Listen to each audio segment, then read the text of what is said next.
దేవునికి మహిమ కలుగును గాక. హల్లెలూయా. ప్రభునందు ప్రియమైన వారలారా, మీ అందరికీ కూడా ఈ నూతన దిని పరిశుద్ధ దిన ఉదయకాల శుభములు శుభాభివందనములు మీ అందరికీ కూడా యేసుక్రీస్తు వారి పుణ్యనామను బట్టి తెలియజేస్తున్నాను. ఎందువల్ల ప్రియులారా, ఈ దినాన్ని మనం చూడగలుగుతున్నాం, మాట్లాడగలుగుతున్నాం, ఆలోచించగలుగుతున్నాం, సమస్తమును కూడా అనుభవించగలుగుతున్నామంటే కేవలం దేవుని యొక్క ఉచితమైన కృప, ఆయన అపారమైన ప్రేమను బట్టి మనం బ్రతికిన మన సంగతిని ప్రాణం ఉన్న ప్రతి వ్యక్తి కూడా గమనించాలి, గ్రహించాలి, ఆలోచన చేయాలి. ప్రాణం ఇచ్చిన దేవునికి, జీవం ఇచ్చిన దేవునికి, ఆత్మనిచ్చిన దేవునికి, దినమును చూసే భాగ్యం కలిగజేసిన దేవాది దేవునికి మనం ఎంతైనా కృతజ్ఞతాస్తుతులు చెల్లించబద్దులమై ఉన్నాం. ఆమేన్. ఈ ఉదయకాల సమయంలో ఒక మాటను మనకి దేవుడు జ్ఞాపకం చేస్తున్నాడు. మొదటి సమూయేలు గ్రంథము 12వ అధ్యాయం 4వ వచనంలో చూసుకున్నట్లయితే, మీరు నా మాట విని ఎడల మీకు క్షేమము కలుగును. మీరు నా మాట విని ఎడల మీకు క్షేమము కలుగును. అంటే దేవుని యొక్క ఉద్దేశం మానవుల పట్ల ఏంటంటే, దేవుని మాట మానవుడు వినాలి.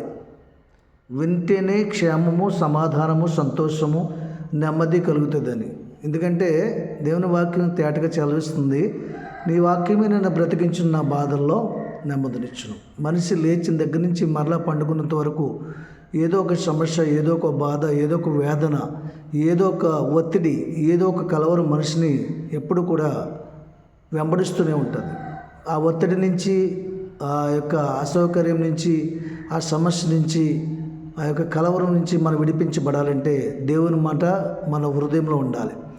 అందుకని అంటున్నాడు, మీరు నా మాట విని ఎడల మీకు క్షేమము కలుగును. దేవుని మాట ఉదయాన్నే వినాలి. మనం బైబిల్ తీసుకుని చదివి ఆ మాటను మన మనసుకు పంపించాలి. అప్పుడు మన మనసుకు నెమ్మది కలుగుతుంది, అప్పుడు మన మనసుకు తృప్తి కలుగుతుంది. కనుక దేవుని సన్నిధానంలో దేవుని మాట మానవులకు క్షేమం కలుగుతుంది. అంతేగాని ఉదయకాల సమయం లేచిన వెంటనే కన్నబిడ్డల ముఖం చూస్తే క్షేమం కలుగుతుందని, లేకపోతే మనసుకు నచ్చిన వారు ఎదురుస్తే ఆ రోజు క్షేమం ఉంటుందని, లేకపోతే ఒక పచ్చని చెట్టు వైపు చూసి దాని ఆకులు చూస్తే క్షేమం కలుగుతుందని, ఇలాగ రకరకాల మూఢనమ్మకాల్లో, మనస్తత్వాల్లో మనుషులు జీవిస్తున్నారు.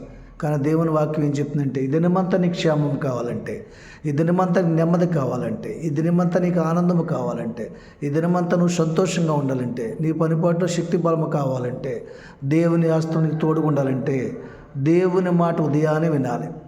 సెల్ ఫోన్స్ అందుకే ఇచ్చాడు దేవుడు మనకి, వ్యర్థమైన వాటిని పెట్టుకుని వినడానికి కాదు, కానీ ఉదయాన్నే లేచి వాక్యం వినడానికి సెల్ ఫోన్స్ ఇచ్చాడు దేవుడు మనకి.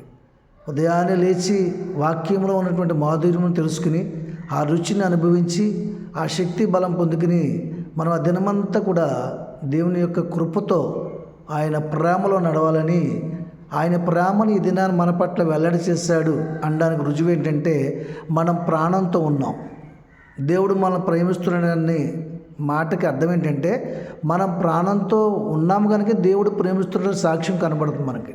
ఎందుకంటే దేవుడు ప్రేమించలేని వారి ఉదయకాల సమయంలో చాలామంది కూడా సంహరించబడ్డారు, మరణానికి అప్పగించబడ్డారు, రకరకాల పరిస్థితులు వారి ప్రాణాలను పోగొట్టుకున్నారు. అయితే మనం నీతిమంతులమని, భక్తిపరులమని, జ్ఞానవంతులమని తన కృప మన ఎడల చూపలేదు, కానీ కేవలం మన ఉద్దేశంలో మార్చాలని, క్షేమం ఎందులో ఉందో మనం తెలుసుకోవాలని, ఆయనను గూర్చి మనం ఆరాధన చేయాలని, ఆయన గురించి తెలుసుకోవాలని, ఈ దినమందైనా ఇంతవరకు తెలుసుకుపోయినా ఈ రోజైనా ఆయన గురించి తెలుసుకుంటావని, ఆయనను గూర్చి ఆలోచన చేస్తావని, నీ ప్రాణం ఎవరి చేతిలో ఉందని సత్యాన్ని నువ్వు తెలుసుకుంటావని ఒక అవకాశం దేవుడు ఇచ్చాడు. కాబట్టి ఈ దినమే మనది, రేపు మనది కాదు.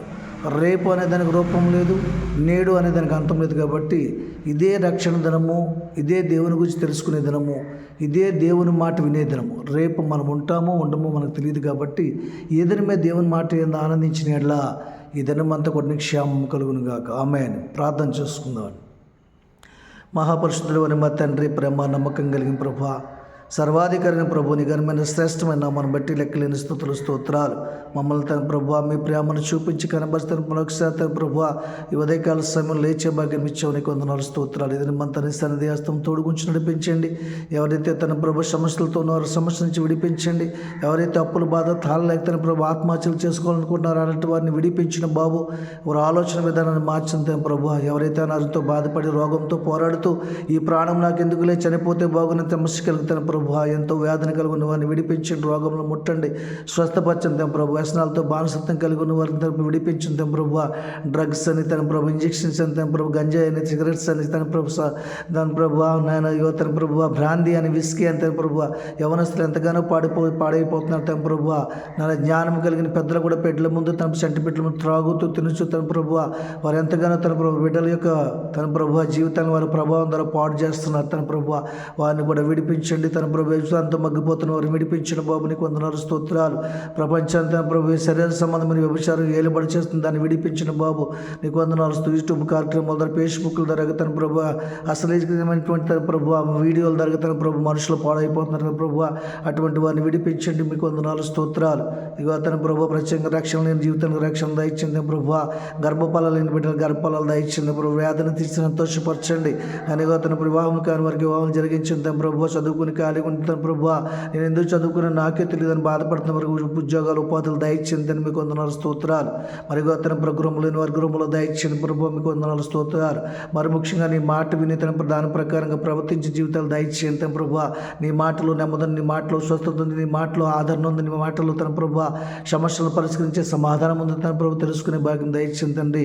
దేశమును కాపాడు, సరిహద్దులు కాపాడు, సైన్యంను కాపాడు, ప్రధానమంత్రిని కాపాడు, ముఖ్యమంత్రిని కాపాడండి. ఎమ్మెల్యే, ఎంపీలు, ward president, collector, commissioner, police అధికారులు స్వాధీనం ముందుకు న్యాయమైన పరిపాలన దయచేయండి. ఆయన భూమి మీద కృప చూపుచు నీతి న్యాయములు జరిగించి దేవుడు నీవే అని పరిశుద్ధంగా తెలుసుకుని ప్రతి ఒక్కరిని నమ్ముకునే భాగ్యం దయచేయమని, సమస్త ఘనత మహిమ ప్రభావంలో మీరొక్కరే పొందుకోమని యేసుక్రీస్తు శక్తిగల నామములో అడిగి వేడుకుంటున్నాను పరమ తండ్రి, ఆమేన్. తలలో వంచుదాం, ఆశీర్వాదం తీసుకుందాం, దేవుని యొక్క ఆశీర్వాదం. ఇప్పుడు మన పరమ తండ్రి అయిన దేవుని ప్రేమ, మన ప్రియకుమారుడు రక్షకుడైన ప్రభు యేసుక్రీస్తు నిత్యకృప, పరిశుద్ధాత్మక నిన్న సహవాసము, సన్నిధి, కాపుదల, భద్రత, సమాధానము ఈ యొక్క వీడియో శబ్దం ద్వారా మరి ఈ యొక్క దేవుని మాటలు వింటున్న ప్రతి ఒక్కరికి, వారి దేని కుటుంబాలకి, నాకు, నా దేని కుటుంబం, దేని గ్రామాన్ని, దేని సంధికి, సర్వలోక పరిశుద్ధులకు, నా దేని పరిచర్లకు సదాకాలం తోడేయుడును గాక. ఆమేన్. అందరికీ వందనాలు.